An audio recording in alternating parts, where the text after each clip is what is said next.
Holy cow, we have got a road ahead post here, and oh my goodness, a lot of stuff to digest in here. I'm actually going to give Capital Games a lot of props in this video because there's a lot of things in here that I did not think we would ever see in terms of quality of life, and so super excited to talk about this. Now, this video is going to be the TLDR of this. If you don't want to go read this, I'm going to give you the highlights, and if you did read it, I don't need to read it back to you. I'm going to give you some reactions and talk about what some of this stuff means. So, first and foremost, check this out. Right at the beginning in the first paragraph, and I got some highlights here so you can see what I'm going to go over. Carrie talks about a 5-year vision for this game. I love seeing that because I want the devs to be thinking forward. What is stuff going to look like years from now? Because I want this game to last for a long time, and this is going to kind of be shown in some changes that they're making, and I think they really learned a lot from last year and kind of the burnout we got to with all of the marquee events. And so it says that she's in the second paragraph, they're going to be adjusting the way they release characters, and that involves working on the balance between marquee characters, reworks, achievement characters, and then legendary and ancient journeys. That is fantastic, and I'm just going to read these next two paragraphs fully to you because there's too much to unpack in here. While we are finessing the delivery systems, we also want to try a couple of different formats. To that end, we are going to be releasing the Emperor's Command Shuttle, which is fantastic, a new event called the Galactic Chase. This event will take place on the Cantina holotables, as the Command Shuttle will immediately be released to specific nodes there. Not a marquee character. It's not anything that we've seen. We're just going straight to farmable in Cantina nodes. Holy crap. That is super fantastic, Capital Games. Thank you. This will allow you to earn shards for the ship while accruing other resources and completing daily activities that you would already be doing anyway on these nodes. We hope you will enjoy the way this celebrates the arrival of a new ship without requiring a separate energy grind.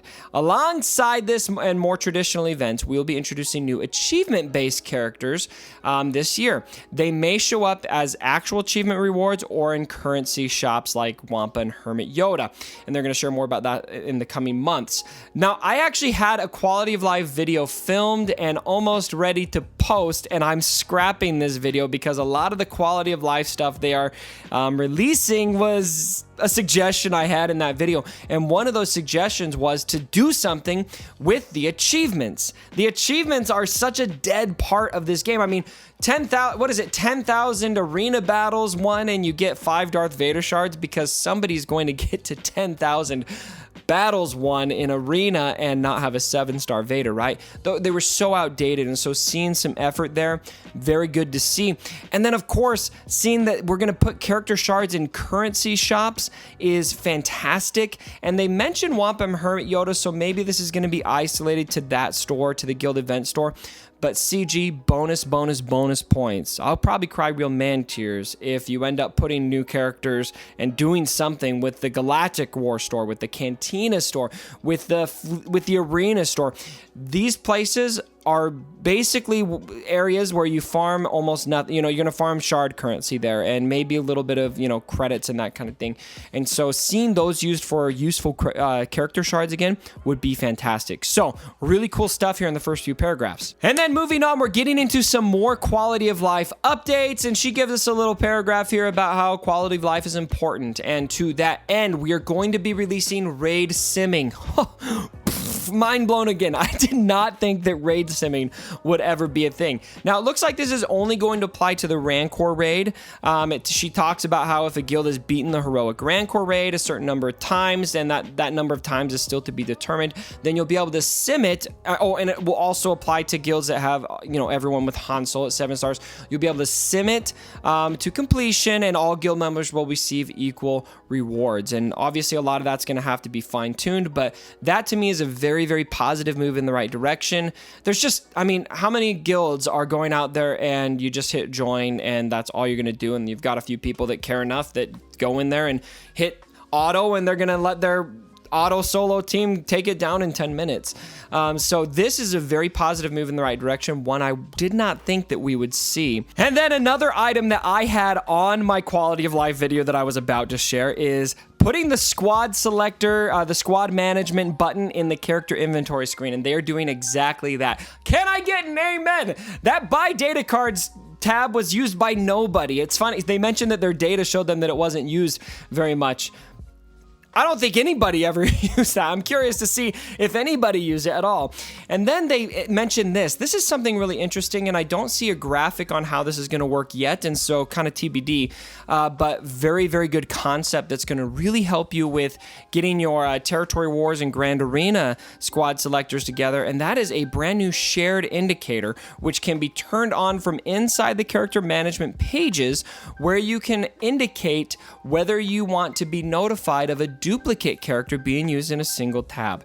How useful will that be when putting together your full Grand Arena plan for offense, for defense? That way, if you accidentally double dip, you're going to know about it. I've made that mistake before several times, and so very, very good to see that change coming our way. And then we are finally doing something about this abundance of buffs that you see on the screen. We're going to have a new button here that you can toggle to basically get rid of a bunch of buffs, and it's only going to show the higher priority buffs. And you can see here that there's little indicators underneath here that are going to be showing how many additional buffs are there, or how many additional debuffs are there. This is a very positive change. I thought this would probably be coming, but that was also a suggestion I had on my video. I mean, who hasn't suggested this? And so that's something that I'm really excited to see. And then also they mentioned we're going to be improving the matchmaking in Grand Arena. Now, I personally haven't had a ton of issues with this. I've had some pretty competitive matches, but one thing I did agree with a lot of people is that ship galactic power shouldn't be factored in when ships aren't being used. They're going to make that change. Another suggestion I would have in this case is we need to do something about people who are going in, hitting join, and then not setting defense. I think there should be some kind of auto set, just so that whoever is, wanting to play is going to be able to do so and not just open up a Grand Arena and have nothing to do. And so I hope that's something that is also adjusted. It's probably the most consistent complaint I hear from Grand Arena, but for now, I'm really excited to see that is being adjusted and that we're going to be able to clean up our character screens a bit. And then finally, the moment that everybody's been waiting for who subscribes to Arnold, we are getting a Grievous and Separatist and Droid faction pass. This is very, very exciting to see. This isn't like necessarily my bread and butter. I haven't been screaming for a Grievous rework, but hey, I've got a 7-star Grievous. I'm excited to see this. The line that I'm the most interested in, however, here we go. Okay, Droid Grievous rework, congratulations. It's exciting stuff, and we're getting Droideka, we're getting the B1 battle droid, lots of really cool stuff there, and I'm sure that we're probably going to have a lot of viability there if they're going to do that big of a faction pass. But what I'm interested in here is this first line. It says, quote, February is going to be differently themed than the past 2 years. So the theme of the past 2 years was Sith, and a lot of people have been speculating. There was a supposed leak that indicated that Darth Revan was coming at the end of February.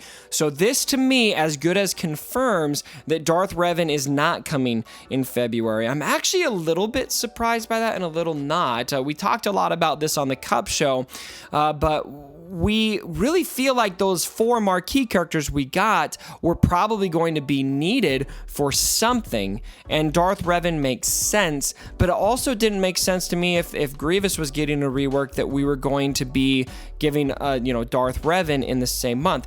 And so I'm almost led to believe that Darth Revan leak has either been changed or the leak was not valid, and we don't need to stress about Darth Revan in the immediate future. That said, I'm not recommending calling off the farm of those 4 marquee characters that we got for Old Republic. I'm just suggesting that based on this wording, I don't think that we're necessarily going to have to worry about it in February, because the theme is going to be strictly Clone Wars, Separatists, and Droids, not necessarily Sith. Otherwise, they probably wouldn't have made this statement. So, lots of fun stuff coming to Galaxy of Heroes. I wholeheartedly endorse these quality of life changes. A lot of people have been asking for the Separatist and Droid rework, especially Grievous. Very good to see. And who does not want Droideka and the B1 battle droid, both of which I'm excited to see. And in particular, the B1 battle droid, one thing I forgot to mention is that it mentions how there'll be a single B1 battle droid, but it will have the way the abilities will work. It will be like it's got seemingly unending units behind it. And so I'm predicting something similar to Night Sister Zombie there. Really excited to see how these units are going to function. How are they going to shake up the meta? Are they going to be a Territory Wars team? Are they going to be arena meta? Are they going to usher Jedi Revan out of the picture? And then, of course, we got the last tease that says, "You hear that, meatbags? I'll be back." And this has to point to HK47. That's basically a direct quote, and so one can only assume HK47 is getting a rework as well in all of this. So again, let me know what your thoughts are down in the comments below. Exciting stuff coming our way. And if you haven't subscribed to the channel, go ahead and do so. And as always, my brothers, don't forget. My dead body. Sorry about the mess.